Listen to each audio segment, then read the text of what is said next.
ગુજરાતમાં સરકારી પરીક્ષાઓ અને કૌભાંડ જાણે કે એકબીજાના પર્યાય બની ગયા છે। તેવામાં તાજેતરમાં લેવાયેલી સ્ટાફ નર્સની ભરતીની પરીક્ષામાં પણ કૌભાંડ થયું હોવાના આરોપ લગાવવામાં આવી રહ્યા છે।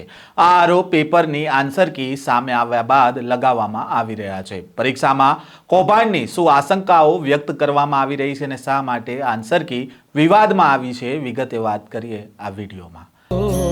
તેને કહીએ જે પીડ પરાઈ જાનાને રે।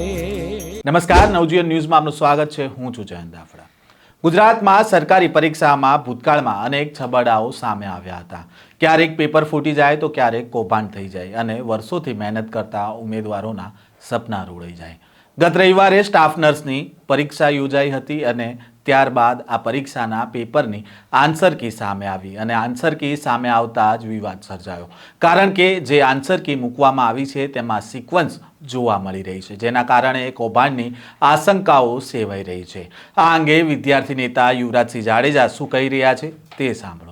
નમસ્કાર, જય હિન્દ, જય ભારત। હું યુવરાજસિંહ જાડેજા। ગુજરાતના સ્પર્ધાત્મક પરીક્ષામાં ફરી એક વખત છબરડો ગોબાચારી એ સામે આવી છે। જી હા, આજથી 2 દિવસ પહેલા સ્ટાફ નર્સ 1903 પદ માટે આ ભરતીનું આયોજન થયું હતું। તેમાં જે પરીક્ષાનું પ્રશ્નપત્ર હતું એની જે આન્સર કી હતી એ ગતરોજ રજૂ કરવામાં આવી છે અને આ આન્સર કીમાં જે BCD જે અલગ અલગ સિરીઝના જે પેપર હોય એમાં જે આન્સરો જે સેટ કરવામાં આવ્યા છે એ સેમ સિક્વન્સના આન્સરો સેટ કરવામાં આવ્યા છે। એટલે કે પહેલાનો આન્સર એ હોય, બીજાનો બી હોય, ત્રીજાનો સી હોય, ચોથાનો ડી હોય, પછી પાંચમામાં ફરીથી ABCD એ રીતે કરી અને સિક્વન્સમાં આ આન્સરો સેટ થયા છે। એટલે આ જે સેમ પેટર્ન જે છે એને કારણે ક્યાંક ને ક્યાંક શંકાઓ ઉપજાવી રહી છે કે 100 પ્રશ્નોમાં આ રીતે સેમ સિક્વન્સના આન્સરો કઈ રીતે હોઈ શકે। અને ખાસ કરીને ગુજરાતી વ્યાકરણનું પેપર હતું તો આ વ્યાકરણના પેપરમાં આ રીતે સેમ સિક્વન્સના આન્સરો કઈ રીતે સેટ કરવામાં આવ્યા તેની તપાસ થવી ખૂબ જરૂરી છે। એટલે ગુજરાતના આરોગ્ય મંત્રી ઋષિકેશભાઈ પટેલ અને તેની સાથે જોડાયેલા સંલગ્ન જે ભરતી બોર્ડ છે, ખાસ કરીને અમને જ્યાં સુધી ખ્યાલ છે ત્યાં સુધી કે GTU આની પરીક્ષા લીધી છે,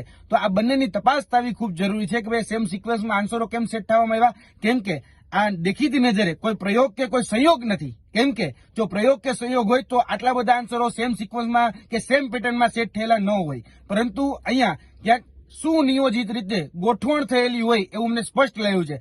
સુનિયોજિત રૂપનું કાવતરું હોય એવું સ્પષ્ટ અહીંયા દેખાઈ રહ્યું છે, કારણ કે ભૂતકાળમાં આજથી 10 વર્ષ પહેલા એક ભરતી કૌભાંડ થયું હતું 2014માં રેવન્યુ ક્લાર્કનું। એ રેવન્યુ ક્લાર્કનું જે ભરતી કૌભાંડ હતું જેમાં કહેવામાં આવ્યું હતું કે ભાઈ તમારે જે સિરીઝ છે એમાં બધી જ જગ્યાએ BBB આન્સર ટીક કરીને આવવાનો છે અને તમે બધા પાસ થઈ જશો, અને એમાં થયું પણ એવું કે મોટાભાગના લોકો જે બી આન્સર ટીક કરીને આવ્યા એ પાસ પણ થઈ ગયા। તો સેમ એવી જ કંઈક પેટર્ન એ અત્યારે પણ સામે આવી છે, તો આની તપાસ થવી ખૂબ જરૂરી છે। અને અમારા જે સિલેબસ હોય એમાં રિઝનિંગ આવતું હોય છે, રિઝનિંગમાં પણ કહેવાય કે લોજિકલ મેથ્સ, તો એમાં પણ એક વખત આપણે પેટર્ન ખ્યાલ આવી જાય ને તો મોટાભાગના આપણે રિઝનિંગના જે આન્સરો જે છે એ બહુ આસાનીથી સોલ્વ કરી દેતા હોઈએ છીએ। તો આમાં પણ અત્યારે અમને એવું લાગી રહ્યું છે કે સેમ પેટર્ન સેમ સિક્વન્સ જે છે એને કારણે ઉમેદવારોને કદાચ 15-20 પણ પ્રશ્નો આવડતા હોય તો બાકીના પ્રશ્નો જે છે એ ઓટોમેટિક સોલ્વ થઈ જતા હોય છે। તો તાત્કાલિક ધોરણે આની તલસ્પર્શી એ તપાસ થવી ખૂબ જરૂરી છે। જો આની તલસ્પર્શી તપાસ નહીં થાય તો જે મહેનતુ ઉમેદવારો છે એની સાથે અન્યાય થશે। એટલે આશા અપેક્ષા રાખીએ કે ગુજરાતના આરોગ્ય મંત્રી ઋષિકેશભાઈ પટેલ આની તલસ્પર્શી તપાસ કરે અને જે પણ આની પાછળ સંડોવાયેલા જે પણ વ્યક્તિઓ છે એ વ્યક્તિઓ વિરુદ્ધ કાયદેસરની કાર્યવાહી કરવામાં આવે। જે પણ કહી શકાય ભૂતકાળમાં આજથી 10 દિવસ પહેલા એક ભરતી ઉપર આરોપ લાગ્યો હતો સિનિયર ક્લાર્કની, જે ધરમપુર ખાતે જે બિલપુડીની સંસ્થા આવેલી છે BRS કોલેજ, તો તેમાં પણ 210 માંથી 210 એક ઉમેદવારને પ્રશ્નપત્ર ના જે આન્સરો હતા એ પ્રમાણે જે આન્સર કી આવી તો એ પ્રમાણેના આન્સરો હતા, એટલે 210 માંથી 210 એ ઉમેદવારને આવેલા હતા અને ત્યારબાદ એ પરીક્ષા રદ કરવાની ફરજ પડી હતી। તો અમે આશા અપેક્ષા રાખીએ કે આમાં પણ જે મહેનતુ ઉમેદવારો છે એની સાથે અન્યાય ન થાય અને આનો સુખદ નિરાકરણ આવે એવી આશા અપેક્ષા। જય હિન્દ, જય ભારત। યુવરાજસિંહે કહ્યું કે ફરી એકવાર સરકારી પરીક્ષામાં છબડા સામે આવ્યા છે। જે પ્રશ્નપત્ર હતું તેની આન્સર કી રજૂ કરવામાં આવી અને તેમાં જે જવાબ છે તે સિક્વન્સ મુજબ સેટ કરવામાં આવ્યા છે અને જે સેમ પેટર્ન છે તેના કારણે શંકા ઉપજાવી રહ્યા છે અને તેની તપાસ થવી જોઈએ। તો બીજી બાજુ ઓલ ગુજરાત નર્સિંગ યુનિયનના વિપુલસિંહે પણ પરીક્ષા અંગે સવાલો ઊભા કર્યા છે। નમસ્તે, હું Vipulsinh Chavda, all Gujarat nursing union. ગત 9/2/2025 રવિવારના રોજ લેવાયેલ સ્ટાફ નર્સની પરીક્ષાની જે કાલે આન્સર કી આવી છે તેના જોયા પરથી એવું લાગે છે કે આન્સર કીમાં ક્રમશઃ ABCD આખા 1 થી 100 પ્રશ્નોમાં એ પ્રશ્ન પુસ્તિકા B, C અને D ચારેમાં સેમ પેટર્ન એટલે આના ઉપરથી એવું લાગી રહ્યું છે કે ક્યાંક ને ક્યાંક પરીક્ષામાં ગેરરીતિ થઈ છે. અને બીજું, ઘણા વિદ્યાર્થીઓના કહેવા મુજબ અમુક સ્ટાફે જે પરીક્ષાર્થીઓ હતા તેમને 20-25 મિનિટમાં પેપર પૂરું કરીને બેઠેલા હતા. તો એનો મતલબ એવો છે કે 100 પ્રશ્નો હોય તો વાંચતા 1 કલાક જેટલો ટાઈમ લાગી જાય. તો 20 મિનિટમાં પણ પેપર પૂરું કરીને બેઠેલા વિદ્યાર્થીઓના ન્યૂઝ મળેલા છે. અને ત્રીજી વસ્તુ કે જે ભરતી આ પેપર છે તો પેપરમાં બારકોડ સ્ટીકર જ નથી, ડાયરેક્ટ ઉપર કોઈનો પણ સીટ નંબર ખબર પડી જાય. તો આ ભરતીમાં ક્યાંક ને ક્યાંક ગેરરીતિ થઈ એવી છે.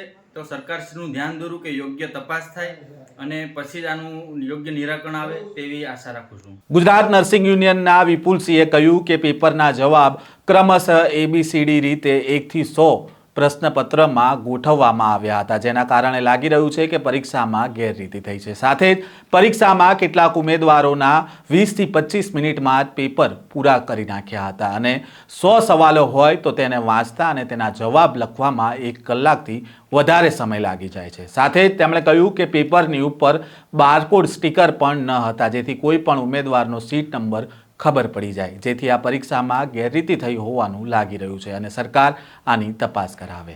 આમ હવે તાજેતરમાં લેવાયેલી સ્ટાફ નર્સની પરીક્ષાને લઈને વિદ્યાર્થી નેતા અને ઉમેદવારો શંકા ઊભી કરી રહ્યા છે. હવે આ મામલે સરકાર તપાસ કરાવે તો શું હકીકત સામે આવશે તે જોવું રહ્યું. વધુ સમાચારો સાથે ફરી મળીશું. ત્યાં સુધી નવજીવન ન્યૂઝ સાથે જોડાયેલા રહેજો. વૈષ્ણવજન તો તેને કહીએ જે પીડ પરાઈ.